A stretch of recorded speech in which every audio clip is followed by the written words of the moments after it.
Kata Nabi begini, ma min abdin qala la ilaha illallah thumma mata ala dhalik illa dakhalal jannah. Kalau seorang hamba sudah mengucap dua kalimat syahadat, dia yakin dengan kebenaran kalimat itu sampai matinya, orang itu akan masuk surga. Abi Dzar yang waktu itu diajak bicara heran, ya Rasul kok gampang betul? Iya, walaupun orang itu mencuri, iya, walaupun orang itu berzina, iya, biar dia mencuri, biar dia berzina, kalau dia sudah mengucap dua kalimat syahadat, dia yakin dengan kebenaran kalimat itu sampai matinya, itu orang akan masuk surga. Jadi masuk surga cukup dua kalimat syahadat, yakin sampai mati, masuk surga. Itu perkara masuk. Tapi kalau pertanyaannya diterusin, masuknya kapan Pak? Nah, ini lain lagi urusannya. Sebab ada yang masuknya itu langsung, ada yang mampir dulu. Di sana tempat cuma dua, kalau tidak surga, neraka. Mau ke surga tapi mampir dulu, yang mampirnya jelas di neraka. Kenapa? Dalam hadis qudsi ada riwayat, nanti itu di akhirat, setelah Allah selesai mengatur penduduk surga masuk surga, yang neraka masuk neraka, Allah berkata kepada malaikat Malik, malaikat Malik, labaik ya Allah, itu bajingan-bajingan tengik, manusia-manusia durjana yang waktu di dunia tidak mau sujud, jauh dari ulama, gemar melakukan yang munkarat dan maksiat, hidup di tengah masyarakat selalu jadi bibit keonaran, kufur, sudah masuk neraka semua. Sudah ya Allah. Nah, kalau sudah, coba sekarang kamu masuk Malik. Saya, iya, masuk neraka. Mau apa ya Allah? Kata Allah, akhriju minan nar man kana fi qalbihi misqala habatin min khardalin min iman. Kau masuk neraka, cari di dalam neraka orang-orang yang ada imannya walaupun kecil sebesar biji zarah, angkat mereka keluar. Masuk malaikat Malik ke neraka, cari orang yang ada imannya, korek-korek. Ya repot, udah pada gosong. Yang ada imannya diangkat ke atas, yang ada imannya diangkat ke atas, lalu dimandikan di Nahrul Hayat, namanya sungai kehidupan di akhirat nanti. Cakep lagi rupanya, bersih lagi wajahnya, apel di hadapan Allah. Kata Allah, bagaimana mas? Kapok nggak sampean? Kapok ya Allah. Nah, kalau kapok, idhab fadkhulil jannah, pergi masuk surga sana. Berangkat mereka ke surga, ketemu sama teman-temannya yang udah sampai lebih dulu, yang nggak pakai mampir lagi. Terjadi dialog. Kata teman-temannya yang udah pada nyampe duluan, mas, iya, emang baru sampai?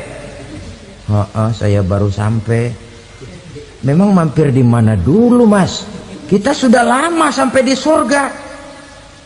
Saudara buka surah Al-Muddathir ayat 34-35. Ma salakakum fis saqar?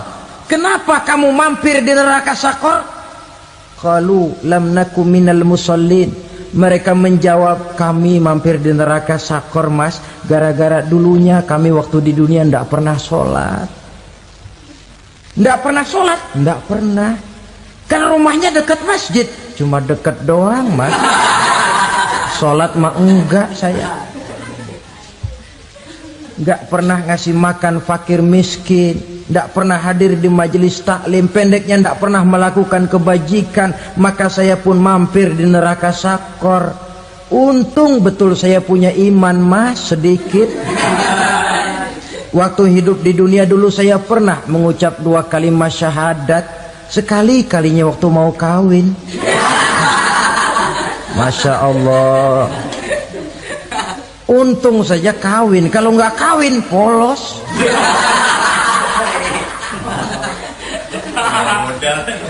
Itu juga pengulu sudah setengah mati ngajarin. Asyhadu alla, asyaduaan, asyaduaan.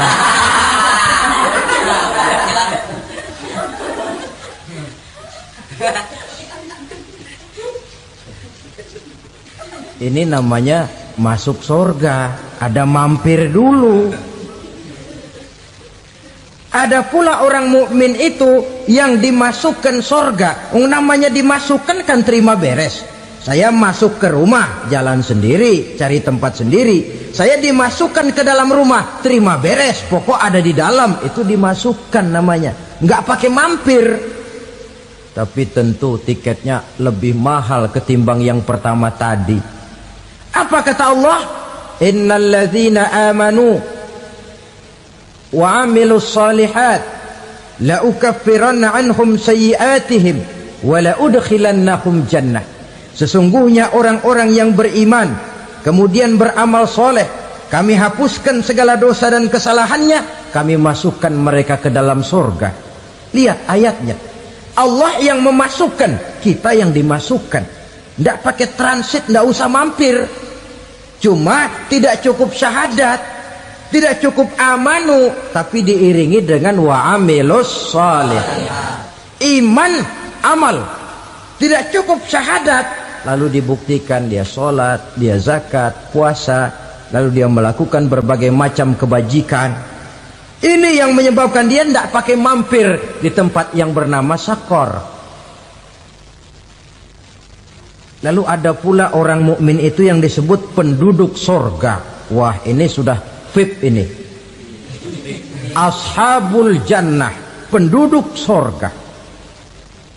Siapa mereka? Kata Allah, innal ladzina amanu summa istaqamu fala khaufun alaihim wala hum yahzanun ulaika ashabul jannah hum fiha khalidun. Sesungguhnya orang-orang yang beriman lalu istiqamah, tetap dalam melaksanakan perintah Allah, tidak goyah, tidak labil tapi stabil, istiqamah, mereka tidak takut dan tidak bersedih hati. Merekalah penduduk surga. Iman, istiqamah. Tidak punya duit, sembahyang. Banyak duit, sembahyang. Miskin, sembahyang. Kaya, tetap sembahyang. Istiqamah. Kadang orang kalau susah rajin ke masjid, banyak duitnya ngelihat masjid melengos. Waktu miskin hamba Allah, setelah kaya jadi hamba harta. Bergeser, tidak ada nilai istiqomahnya. Saudara-saudara, dengan begitu penduduk neraka itu dua. Ada penduduk permanen, ada penduduk yang semi permanen. Yang semi permanen orang-orang beriman yang mempunyai dosa besar. Mereka masuk ke neraka untuk menerima azab sesuai dengan dosanya. Bila selesai masa azab itu, mereka akan diangkat untuk ditempatkan kembali ke dalam surganya Allah Subhanahu wa ta'ala. Nah, dikala itulah saudara-saudara, ada yang disebut syafaat dari Rasulullah Sallallahu Alaihi Wasallam. Tapi tentu jangan lupa, syafaat ini ibarat kain menambal dia. Kita punya kain bolong-bolong sedikit, syafaat yang menambal. Solat kita ada kurang dikit, sedekah kita ada campur riak dikit, amalan kita ada tidak karena Allah dikit, kita berharap syafaat. Jadi biarlah kain masih bolong-bolong, yang penting punya kain. Tapi kalau kainnya tidak ada, yang ditambal apanya? Solat tidak, puasa tidak, zakat tidak, berharap syafaat saja. Ya, terlalu berlebihan itu. Saudara hadirin yang saya hormati, apabila selesai proses penghisaban, proses penghitungan, maka dikala itulah manusia terbagi dalam dua kelompok besar. Fariqun fil jannah wa fariqun fis sa'ir. Sekelompok orang-orang beruntung yang masuk ke dalam surga, dan sekelompok lagi masuk ke dalam neraka. Ibu-ibu, saudara-saudara kaum muslimin rahimakumullah, pada pertemuan yang lalu sudah saya jelaskan bahwa hidup selalu berakhir dengan kematian.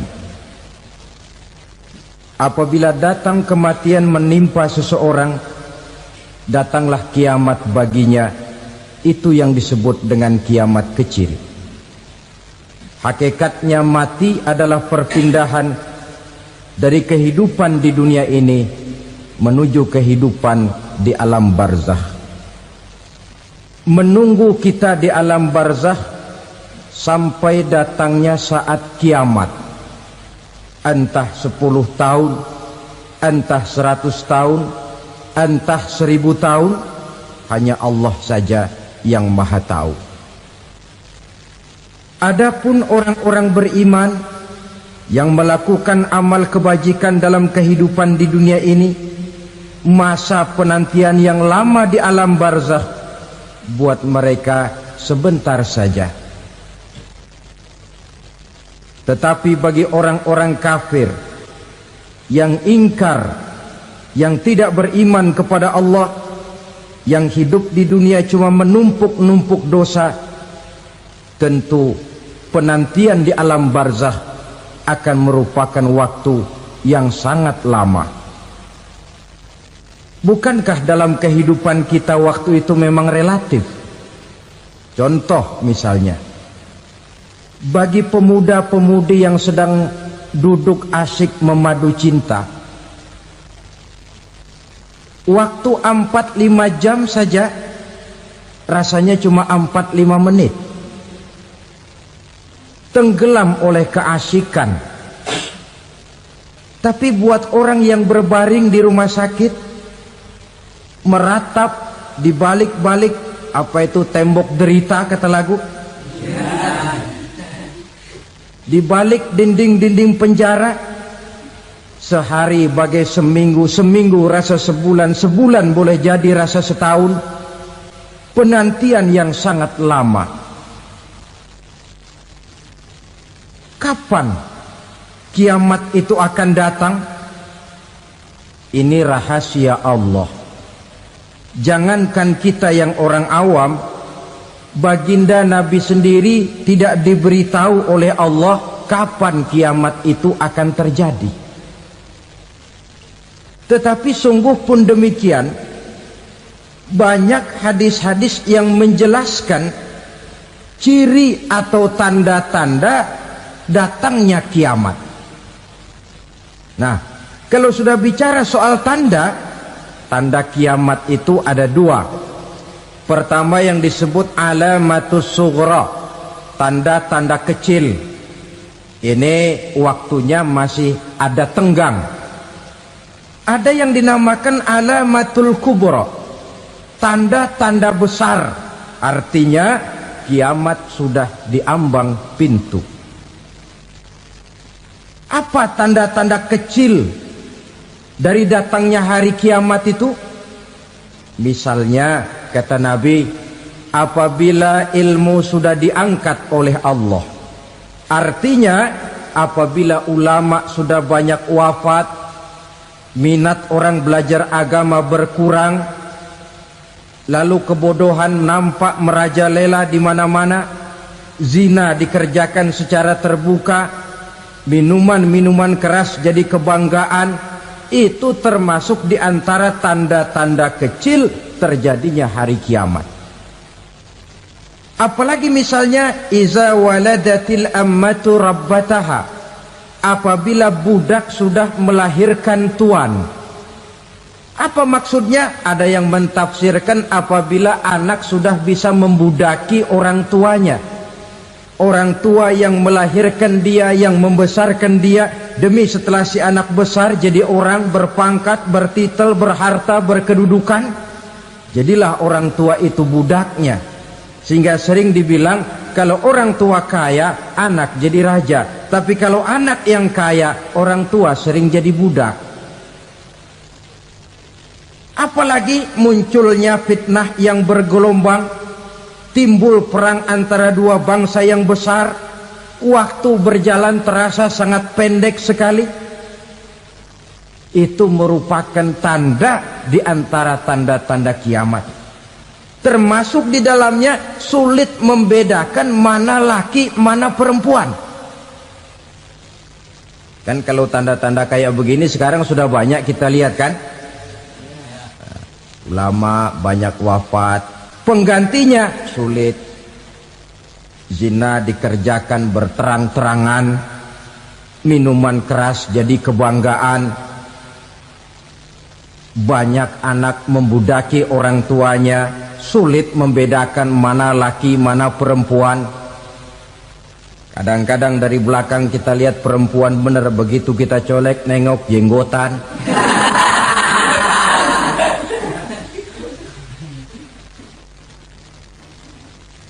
Ini termasuk tanda-tanda kecil, masih ada tenggang sampai akan terjadinya kiamat itu. Nah, yang dimaksud dengan tanda-tanda besar, ini tanda besar artinya kiamat sudah di ambang pintu. Pertama, matahari terbit dari sebelah barat. Apabila matahari sudah terbit dari arah sebelah barat, tertutuplah sudah pintu taubat. Bersabda Nabi kita, la taqumus sa'atu hatta tatlu'a syamsu min maghribiha. Tidak akan datang hari kiamat sampai matahari terbit dari arah sebelah barat.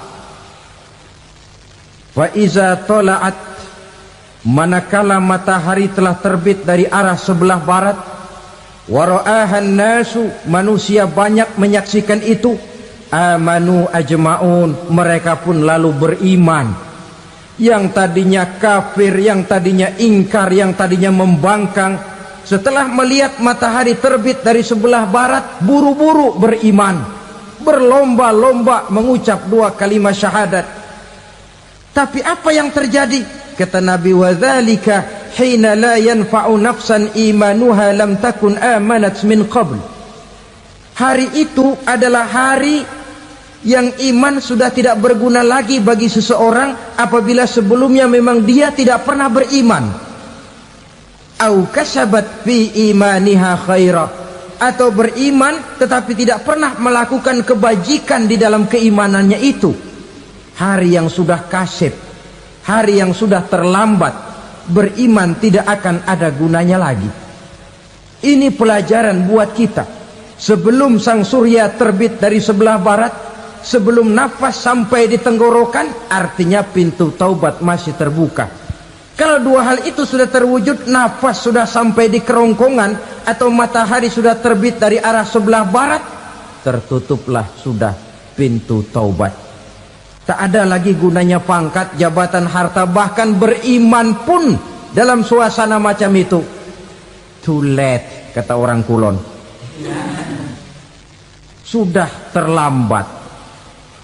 Matahari terbit dari arah sebelah barat. Itu tanda besar, artinya kiamat sudah di ambang pintu. Lalu apalagi tanda besar? Munculnya Dajjal. Dajjal artinya pendusta-pendusta yang menyesatkan manusia. Ada dua macam Dajjal, saudara. Ada Dajjal kecil. Ini Dajjal kelas teri. Kalau ini sejak zaman Rasulullah sudah ada itu. Tiap zaman ada. Di zaman Rasulullah misalnya ada yang bernama Aswad al-Unsi dari Yaman. Ada yang namanya Musailamah al-Kazzab dari Yamamah. Ada yang namanya Ibnu Sayyad dari Madinah. Ini Dajjal di zaman Rasul. Musailamatul Kazzab memproklamirkan diri jadi nabi dia. Di zaman Rasul masih hidup. Ini Dajjal zaman Nabi. Di zaman sahabat muncul Dajjal. Di zaman kita sekarang ini Dajjal pun gentayangan. Dajjal kelas teri. Kerjanya mendustakan manusia, menyesatkan manusia, memalingkan manusia dari jalan yang benar dan diridhoi oleh Allah Subhanahu wa taala. Adapun yang merupakan tanda besar dari datangnya kiamat, Dajjal kelas kakap. Pembohong-pembohong besar yang menyesatkan masyarakat manusia berpaling dari jalan Allah mengikuti jalan mereka.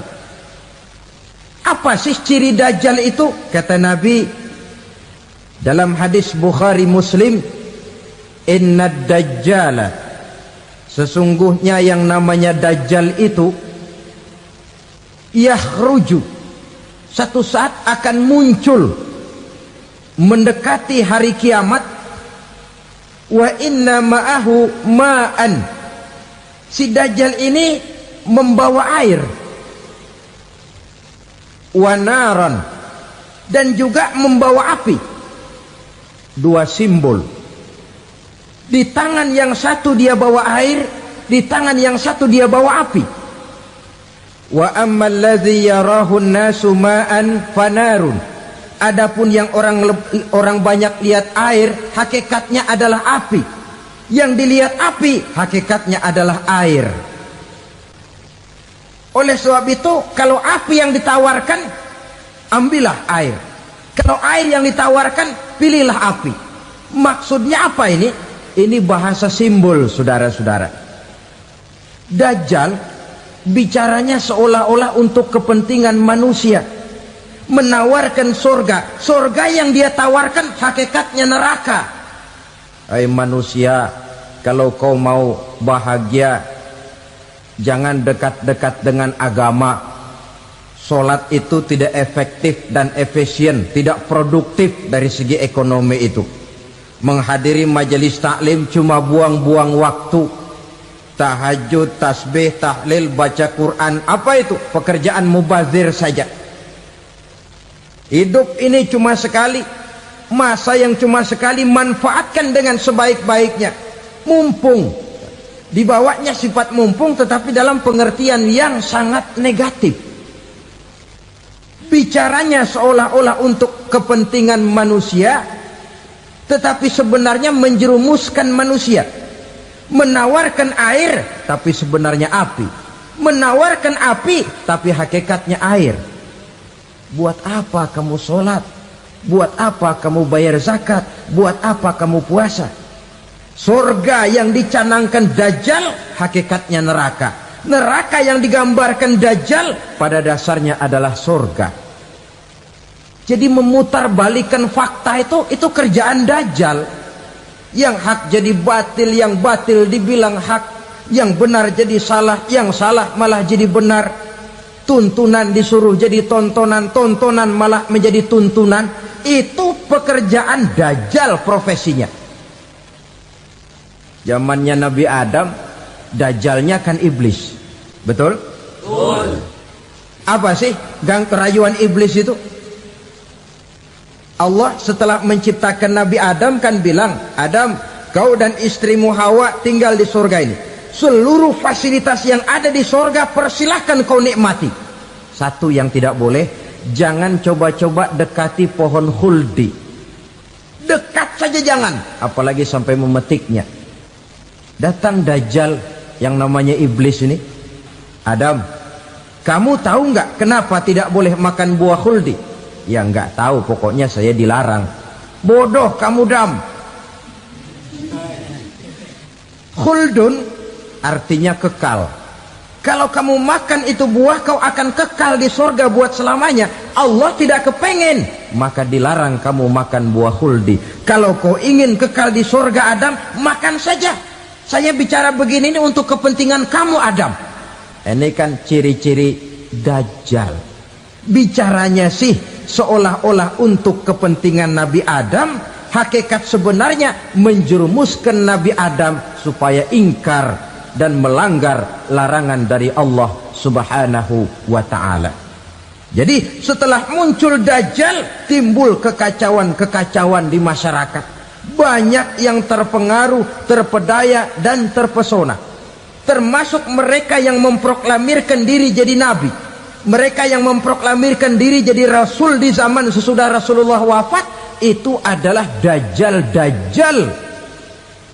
Maka saya ingatkan, kalau di zaman kita sekarang ini ada orang ngaku jadi nabi, ada orang ngaku jadi rasul, biar bahasa Arabnya kental, Quran hafal, hadis ribuan hadis hafal, biar pakai serban sampai menyengser ke tanah, bahasa Arabnya fasih, tapi dia mengaku jadi nabi, jadi rasul. Kita umat Islam wajib tidak percaya, wajib untuk tidak percaya. Itulah dajjal-dajjal zaman kita sekarang ini. Tidak mustahil mereka datang mempengaruhi orang awam supaya berpaling dari Rasulullah, mengikuti mereka.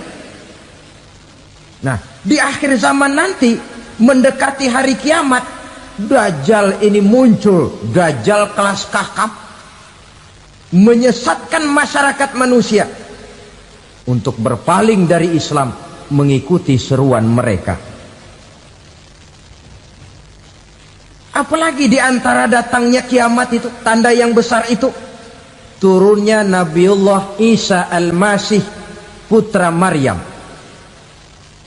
Menurut berbagai hadis yang sahih, Nabi Isa Al-Masih nanti akan turun lagi, tidak membawa risalah yang baru, tapi meluruskan risalah Islam ini yang telah banyak ditinggalkan oleh masyarakat.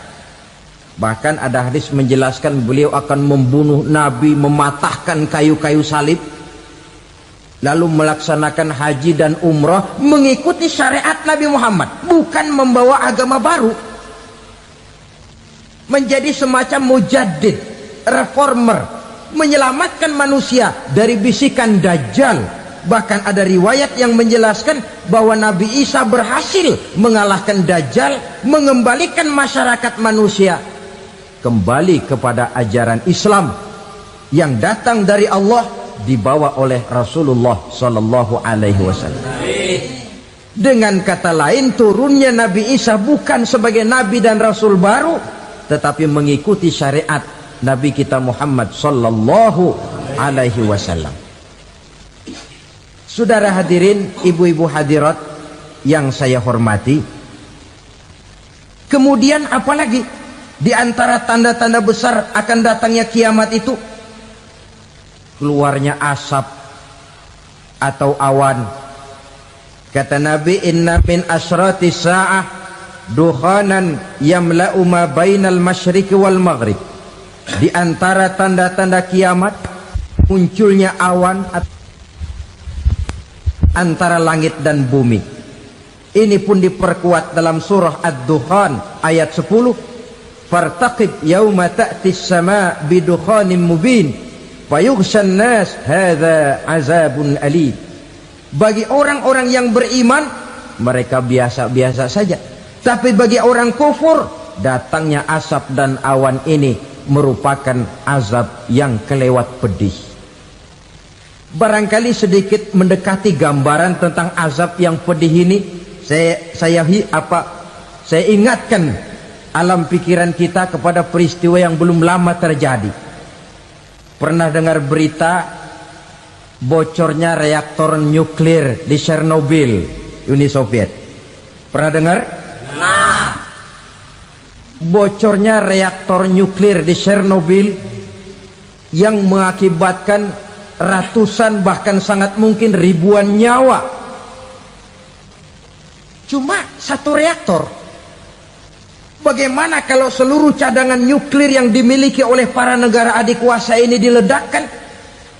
Bahkan yang konon menurut catatan, cadangan nuklir yang dimiliki bersama oleh Amerika dan Rusia sekarang ini sudah sanggup memusnahkan 6 miliar manusia.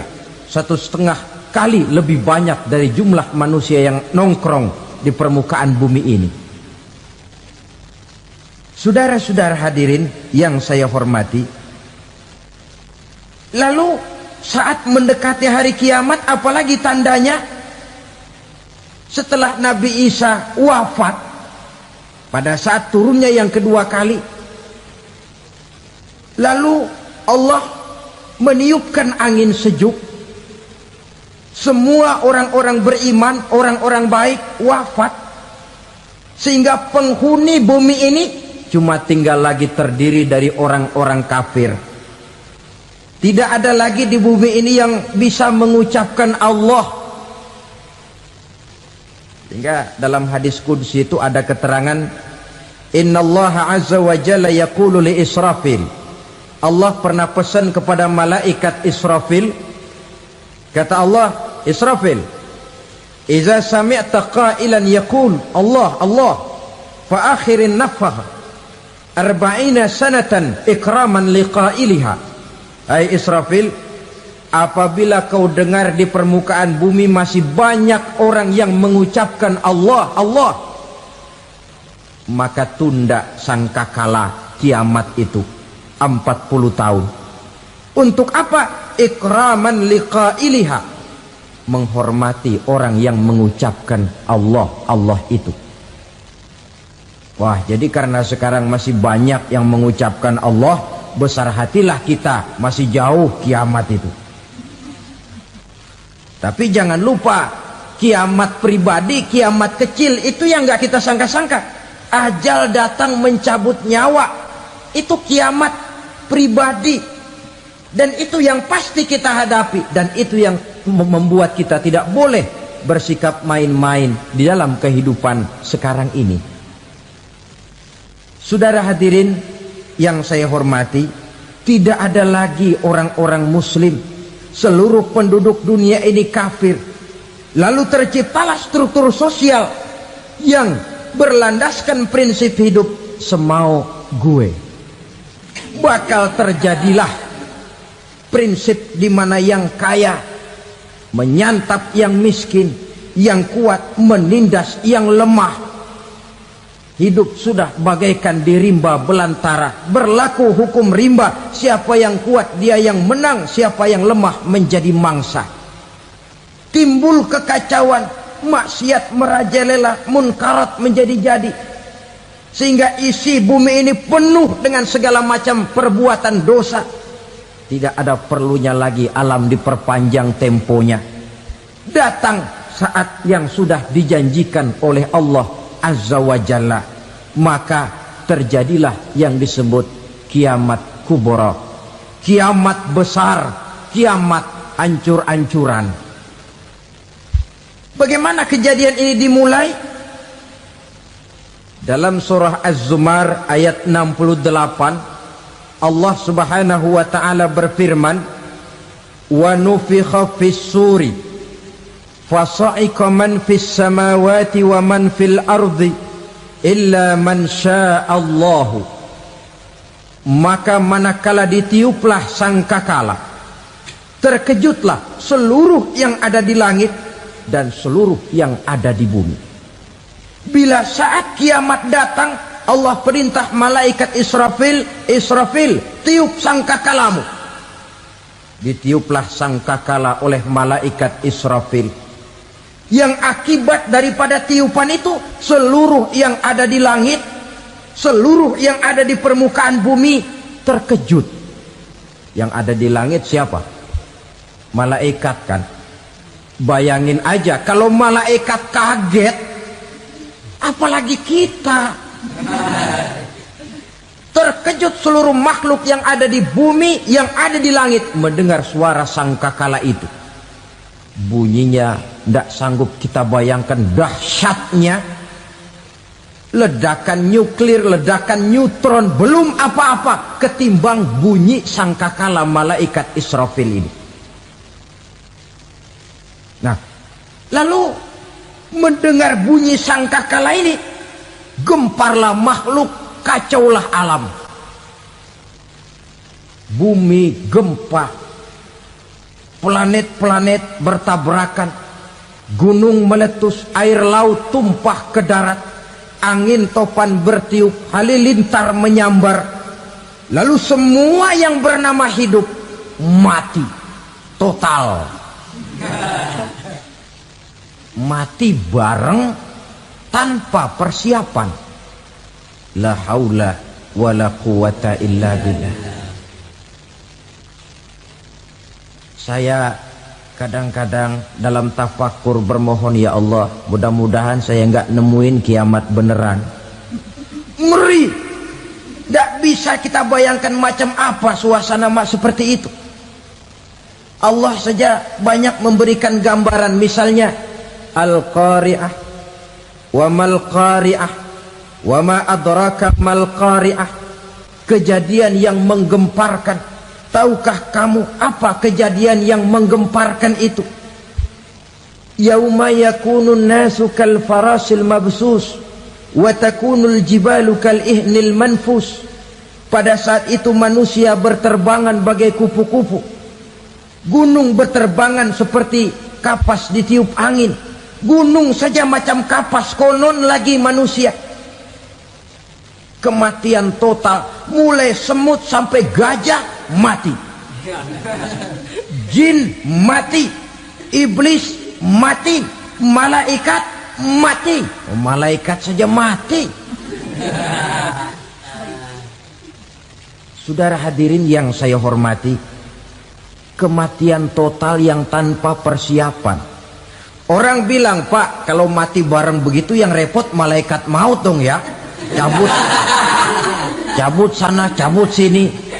Itu kalau menurut logika kita, mestinya begitu menurut logika. Tapi logika juga yang nggak perlu serepot itu. Sebab untuk mematikan listrik di wilayah DKI, di wilayah Jakarta, nggak perlu tiap rumah didatengin matiin, ya lama. Cukup dari kantor pusatnya saja PLN tekan satu tombol, gelaplah seluruh Jakarta. Saudara hadirin yang saya hormati, kematian total. Lalu setelah kematian total, planet-planet juga mati, dalam arti tidak bergerak dan beredar. Angin mati, dalam arti tidak bertiup. Air mati, dalam arti tidak ada riak gelombang. Pokoknya semua mati. Kullu nafsin za'iqatul maut, semua yang bernafas mati. Dalam ayat lain, kullu man 'alaiha fan, semua yang ada di permukaan bumi fana. Yang kekal cuma Allah Subhanahu wa ta'ala. Yang paling belakang mati malaikat maut dan malaikat Israfil. Tapi mati juga sesuai dengan janji Allah. 40 lamanya. Tidak dijelaskan oleh Abi Hurairah 40 jam, apa 40 hari, apa 40 tahun. Hadis-hadis cuma menyebutkan 40 saja. Sunyi alam yang tinggal cuma Allah saja lagi. Ketika itu Allah berseru-seru, katanya, limanil mulkul yauma, siapa para penguasa hari ini? Mana itu raja-raja dan penguasa yang dulu mengaku jadi Tuhan? Fir'aun, mana Fir'aun sekarang? Yang dulu jadi raja, merasa berhasil, sombong, lalu tidak mau turun-turun dari kekuasaannya, sampai kepada puncak kekurang ajarannya mengangkat diri jadi Tuhan. Mana itu Fir'aun? Namrus, mana sekarang Namrus? La ilaha illa ana, ternyata tidak ada Tuhan lain selain daripada aku, kata Allah. Proses kemudian, saudara-saudara, turunlah hujan dari langit. 40 lamanya hujan itu. Tidak jelas juga 40 jam apa 40 hari. Setelah air turun membasahi, datanglah tiupan sangkakala yang kedua.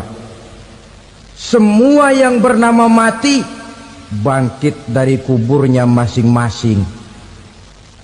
Ini yang disebut Yaumul Ba'thi, hari kebangkitan. Allahu Akbar. Pada saat kita bangkit dari kubur kita masing-masing, kumpul di padang mahsyar namanya. Bayangin aja, saya sendiri nggak sanggup bayangin. Manusia sejak zaman Adam sampai zaman kiamat kumpul bareng di tempat sama. Berapa banyaknya itu?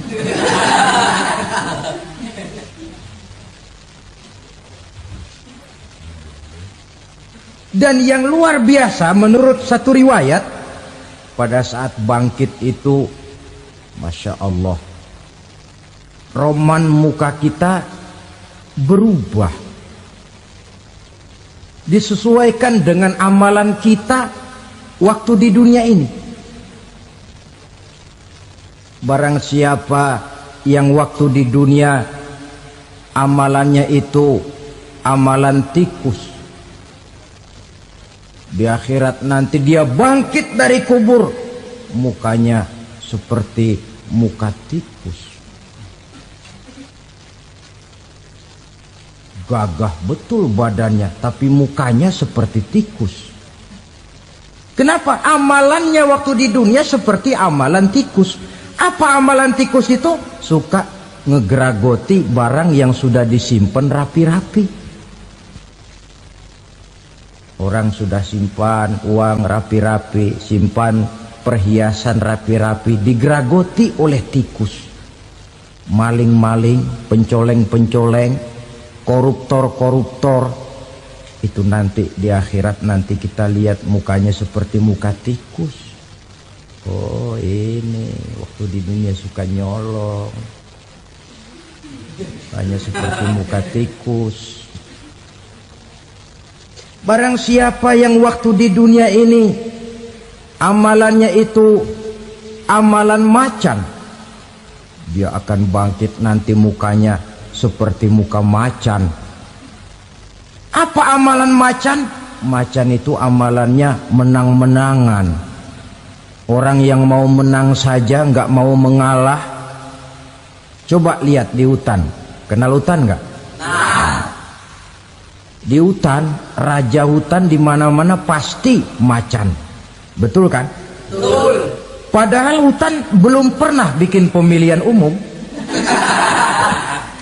Tapi macan tidak peduli ada pemilihan umum apa tidak, pokok saya raja. Sebab apa? Macan jadi raja itu bukan karena benar, tapi karena kuat jadi raja.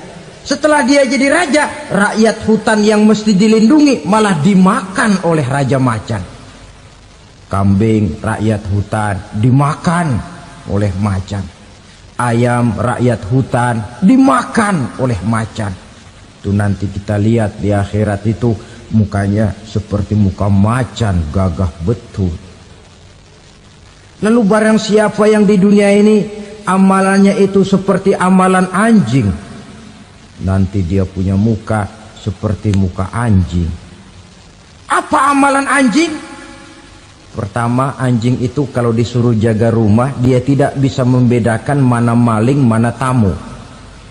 Biar yang datang maling, kalau bawa tulang, anjing kalem.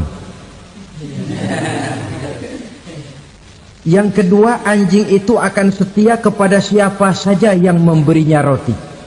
Siapa yang memberinya roti, itulah majikannya. Apa kata majikannya, pasti dia laksanakan. Soal benar atau salah, dia tidak peduli. Setelah anjing dapat roti, dia tidak punya pilihan lain kecuali bilang, abdi mah kumaha juragan wae ayeuna mah.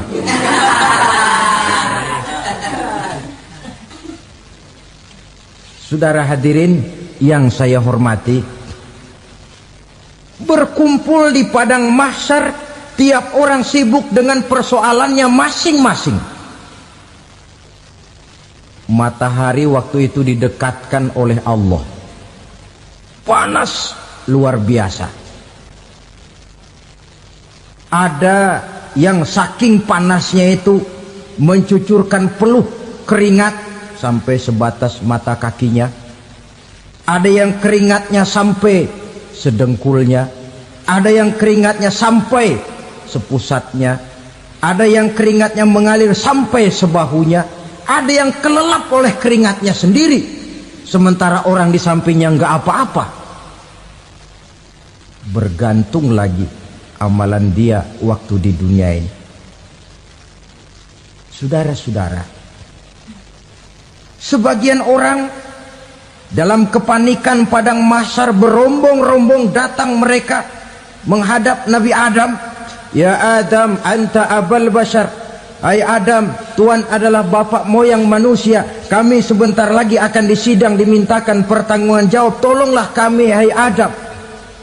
Kata Nabi Adam, jangankan nolongin sampean, saya sendiri tanggung jawab di hadapan Allah ketika dulu tidak boleh makan khuldi, saya serobot. Sudahlah, urus diri masing-masing saja, nafsi. Begitu kata Nabi Nuh, begitu kata Nabi Ibrahim. Tiap orang bertanggung jawab sendiri-sendiri. Ketika itulah saudara-saudara, nikmatnya menjadi umat Nabi besar Muhammad sallallahu alaihi wasallam. Sebab apa? Walaupun menurut abjad kita ini umat paling belakang, paling belakang kita ini toh, karena Nabi Muhammad adalah Nabi akhir, tapi akan dihisap lebih dulu, lewat di atas sirat lebih dulu, masuk surga lebih dahulu ketimbang umat-umat belakangan. Ketika Rasul mendekati ajal, beliau tanyakan itu kepada malaikat Jibril. Malaikat Jibril berkata, Muhammad jangan khawatir, Allah sudah berjanji, inni haramtul jannata ala sairil anbiya hatta tadkhulaha anta, wa haramtuha ala sairil umami hatta tadkhulaha ummatuka. Surga aku haramkan buat seluruh nabi kecuali kalau engkau Muhammad sudah masuk ke dalamnya, dan surga aku haramkan buat seluruh umat kecuali kalau umatmu Muhammad sudah masuk ke dalamnya. Logikanya, walaupun menurut abjad kita umat paling belakang, bakal dihisap paling dulu, lewat di atas sirat paling dulu, masuk surga paling dulu, kalau mampir ke neraka juga paling dulu. Ya resiko. Jangan mau enaknya aja paling dulu. Saudara hadirin yang saya hormati, setelah masa kebangkitan itu jangan dikira begitu bangkit langsung diperiksa, masih menunggu menanti ribuan tahun perhitungan padang mahsyar untuk sampai kepada proses yang disebut yaumul hisab, hari perhitungan. Seorang demi seorang bakal dipanggil. Bayangkan saja, kita se-RT saja di absen, kadang-kadang perlu waktu lama. Ini manusia sejak zaman Nabi Adam sampai datang hari kiamat, satu demi satu disidang di hadapan Qadhi Rabbul Jalil. Status sosial copot sudah waktu itu. Yang pernah jadi hartawan di situ tidak lagi kelihatan kehartawanannya. Yang pernah jadi jenderal tidak lagi dipanggil jenderalnya. Yang ustadz tidak lagi dipanggil al-mukarramnya. Seluruh status sosial selesai. Dipanggillah kita seorang demi seorang menghadap Qadhi Rabbul Jalil. Bagaimana proses penghisaban itu? Pertama, proses tanya jawab. Di antaranya ada hadis menyatakan, lan tazula qadama 'abdin yaumal qiyamah hatta yus'ala an arba'i khisalin. Besok di hari kiamat tidak akan bergeser telapak kaki seorang hamba sampai dia ditanya lebih dulu tentang 4 persoalan. Tentang ilmunya, kemana ilmu itu diamalkan. Tentang umurnya, di mana umur itu dihabiskan. Tentang masa mudanya, kemana masa muda itu dipakai. Tentang hartanya, dari mana harta itu didapat dan kemana harta itu dibelanjakan. Ini termasuk proses tanya jawab. Jadi kalau istilah pengadilan dunia, nama Fulan bin Fulan. Kamu waktu di dunia diberikan umur panjang untuk apa? Pernah mengalami masa muda, kemana kau habiskan masa remajamu?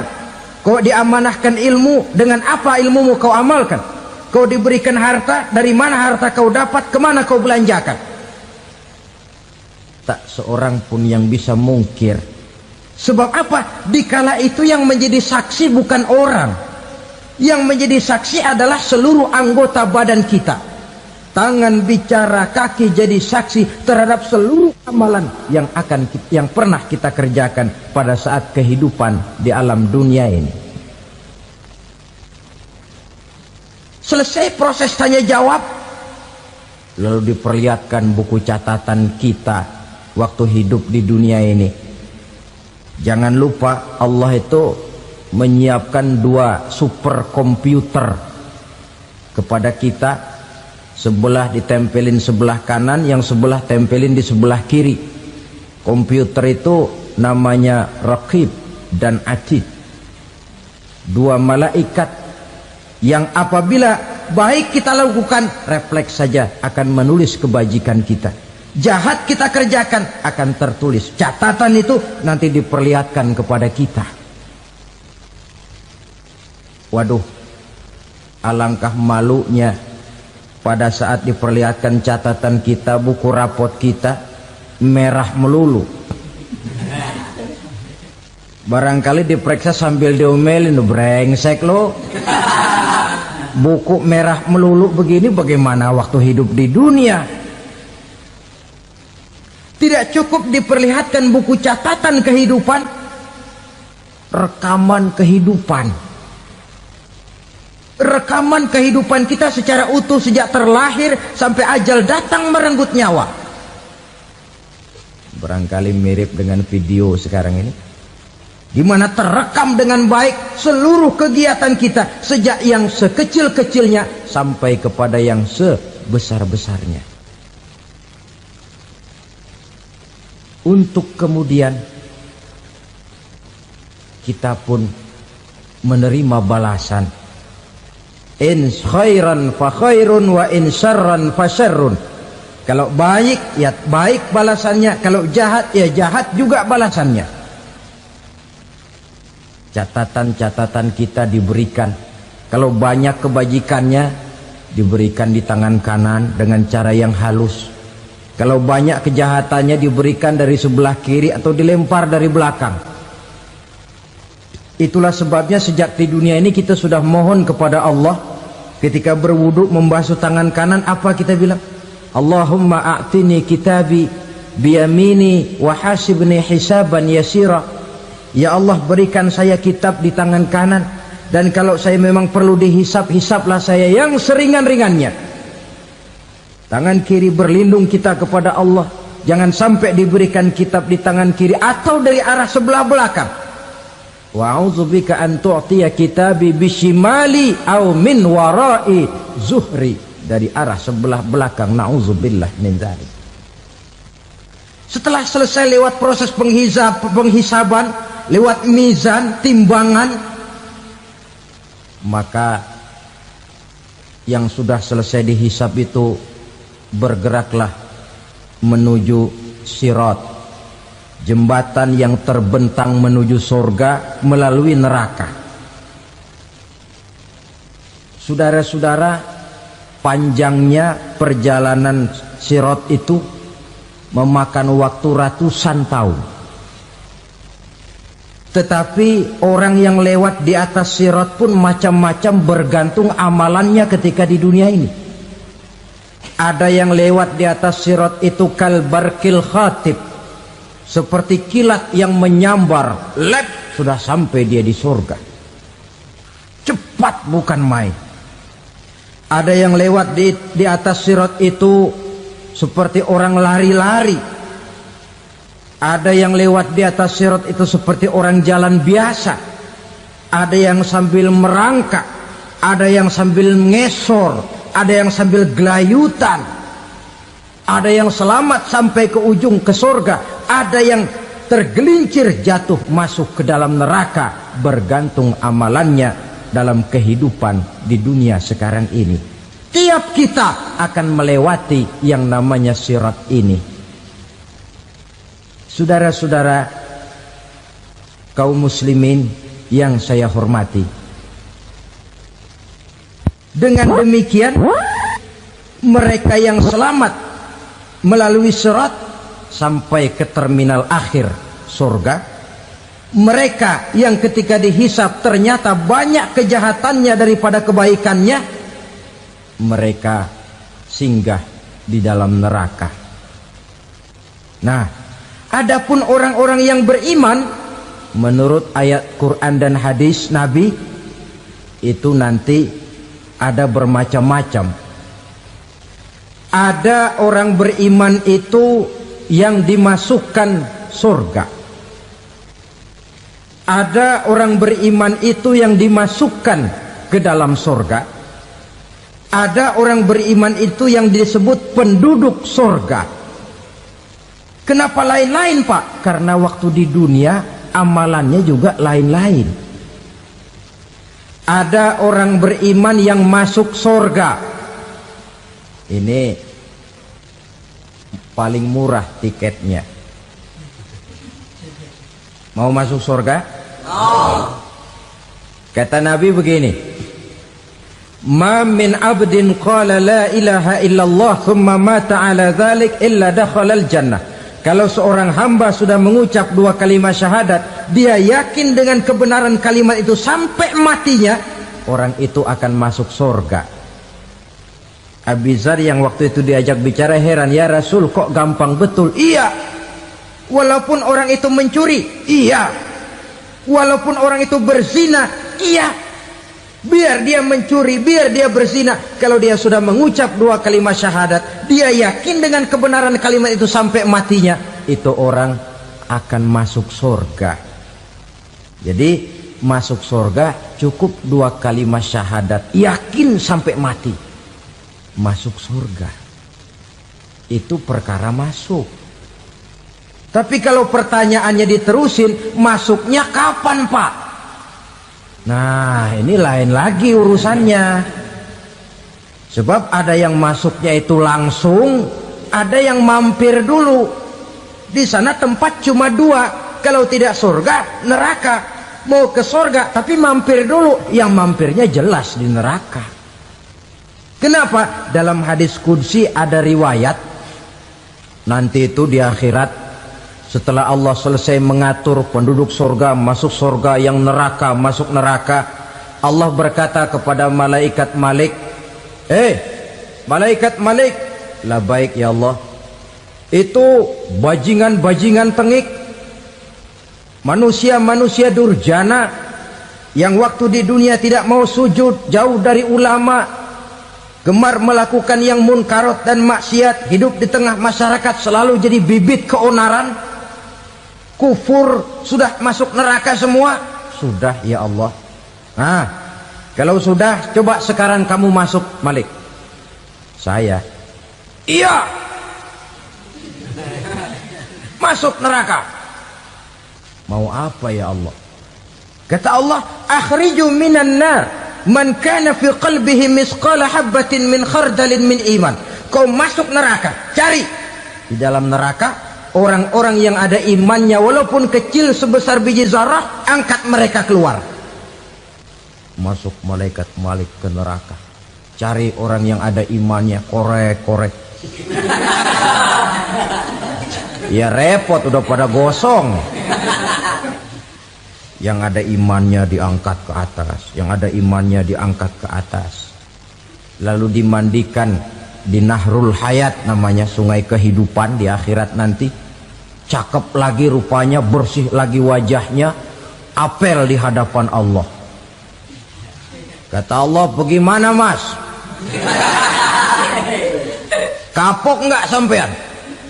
Kapok ya Allah. Nah, kalau kapok, idhab fadkhulil jannah, pergi masuk surga sana.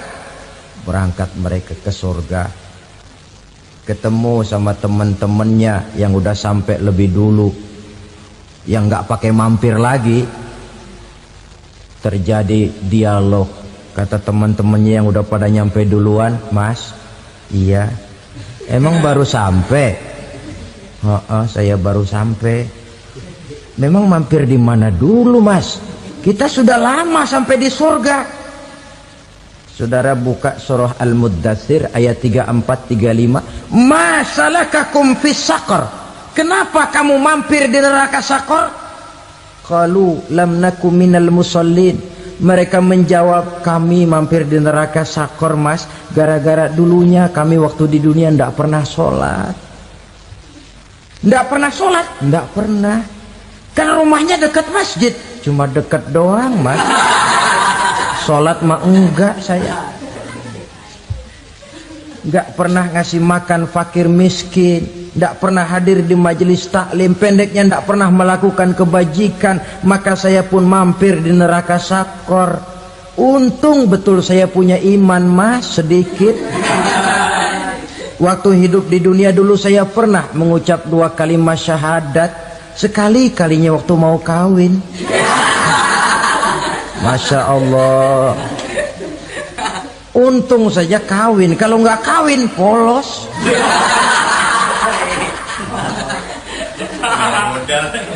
Itu juga pengulu sudah setengah mati ngajarin. Asyhadu alla, asyaduaan, asyaduaan.